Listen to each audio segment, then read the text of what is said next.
Assalamualaikum warahmatullahi wabarakatuh.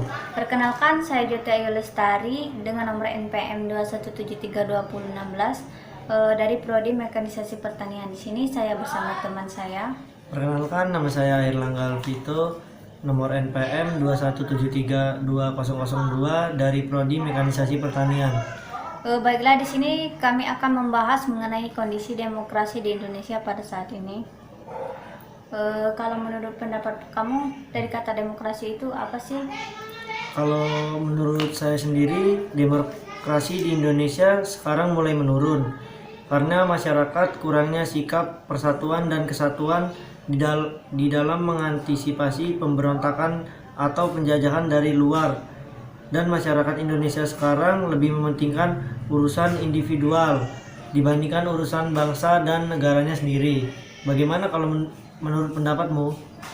Kalau menurut pendapat saya pribadi, kondisi demokrasi di Indonesia pada saat ini itu sudah berjalan dengan baik. Tetapi semenjak pandemi COVID-19 ini, itu kecenderungan Indonesia yang tidak mendukung gerakan demokrasi secara penuh, khususnya dalam kebebasan berpendapat. Di mana ya, ini kebebasan berpendapat di Indonesia itu sudah sedikit menurun kan? Apalagi banyak yang menyatakan pendapatnya tetapi tidak didengarkan kan. Kalau menurut kamu, dari pengertian demokrasi yang kamu sampaikan tadi, apa sih kasus dari demokrasi tersebut yang sudah ada di Indonesia ini? Misalnya hak kebebasan berpendapat, seperti contoh pada saat kita memilih presiden dan wakil presiden, gubernur dan wakil gubernur, wali kota dan wakil wali kota, dan seterusnya ke bawah struktur negara kita ini. Betul juga yang kamu sampaikan tadi, di mana itu masyarakat memiliki peran aktif untuk memilih siapa yang akan memimpin mereka di masa yang akan datang. Seperti pemilihan presiden yang kamu sebutkan tadi, wakil presiden, gubernur, dan kepala desa dan sebagainya. Itu mereka mempunyai hak dan kewajiban masing-masing untuk menyampaikan pendapat mereka dan memilih siapa yang akan memimpin mereka di masa depan. Jadi pemerintah tidak punya hak untuk melanggar atau membuat masyarakat tersebut untuk tidak memilih pilihan mereka sendiri. Terus kalau menurut pendapatmu, kalau ada pemilihan umum, terus tuh ada oknum yang menyuruh kita itu untuk memilih pihak tersebut dengan cara kita nanti disogok. Bagaimana sih pendapatmu mengenai hal itu? Kalau menurut saya sendiri, saya kurang setuju dengan adanya itu karena pemerintah dipilih atas dasar kemauan kita sendiri tanpa paksaan dari dalam maupun luar gitu. Tetapi kan sekarang ini kan sudah banyak intimidasi, yaitu sekelompok yang menyuruh warga agar mencoblos salah satu calon yang mencalonkan diri sebagai presiden, wakil presiden atau gubernur dan sebagainya itu kan, yang menyebabkan seseorang pada umumnya akan merasakan takut atau cedera si yang calon tadi kan takut kan dia akan tersaingi, jadi dia melakukan hal-hal yang salah seperti intimidasi tersebut. Bagaimana kita sebagai warga itu untuk menindaklanjuti hal tersebut? Dengan cara diperketatkan keamanan pada saat pemilu, atau mungkin sebelum pemilu, pada saat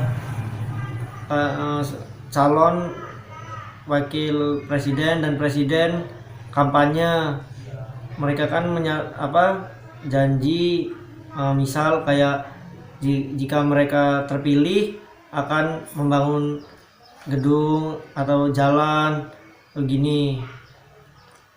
Itu kan dengan cara intimidasi tadi kan banyak kan masyarakat itu yang merasa dirinya itu kan tertekan kan. Kasus kekerasan dari intimidasi tersebut kan yang menyuruh untuk kita memilih seorang calon yang diharuskan untuk menang tadi kan. Padahal kan itu kan adalah hal yang salah kan. Iya, salah. Oh, ada juga sih pemilihan sekarang ini itu yang golput atau Iya. tidak memilih sama sekali. memilih sama sekali. Itu kalau menurut kamu gimana tentang hal itu? Menurut saya mungkin orang-orang yang tidak memilih calon-calon itu mereka memang tidak ada sikap nasionalisme di negara kita ini. Jadi mereka tidak memilih dari tersebut. Kalau menurut saya sih kasus tersebut itu merupakan kasus yang umum ya terjadi karena pergeseran antara pendukung kandidat sesuai dengan penggelar kampanye. Ada juga kan pas kampanye yang katamu tadi kan, Ya. untuk melakukan kampanye supaya tidak melakukan pemilihan secara paksaan tadi kan. Itu ada juga pas kampanye itu yang dilempari batu, yang dihalang-halangi masyarakat untuk datang ke lokasi kampanye. Itu kalau menurutmu gimana cara untuk ngatasinnya sih? Kalau menurut saya sih itu oknum ya. Bisa jadi mungkin saingan dari calon tersebut yang menyuruh orang untuk merusak kampanye dari calon tersebut. Gitu. Iya sih, itu kan memang itu kehendak dari yang ingin menang tadi kan. Nah, kalau menurut saya sih itu kan hal yang salah kan. Apalagi dengan cara menangnya itu kan nggak adil lah. Ya, nggak adil. Kan apalagi kan ini Indonesia itu kan sudah termasuk negara hukum kan. Ya. Artinya setiap manusia itu bebas untuk menyampaikan pendapat dan hak mereka masing-masing. Tetapi mengapa di Indonesia ini masih banyak sekali batasan-batasan atau halangan-halangan dari hak masyarakat tersebut untuk memilih pemimpin mereka yang akan memimpin mereka di masa yang akan datang? Mungkin itu karena kurangnya kepercayaan, karena mungkin masyarakat sudah capek dengan calon yang bilang kalau dia sudah terpilih dia bakal membuat negara kita seperti ini. Sedangkan mungkin itu belum terwujud. Dari situ mungkin masyarakat memutuskan untuk berpikir seperti itu.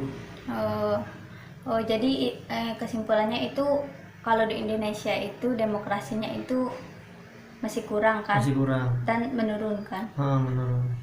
Oke, mungkin ini saja pembahasan kita pada hari ini. Lebih dan kurang mohon maaf.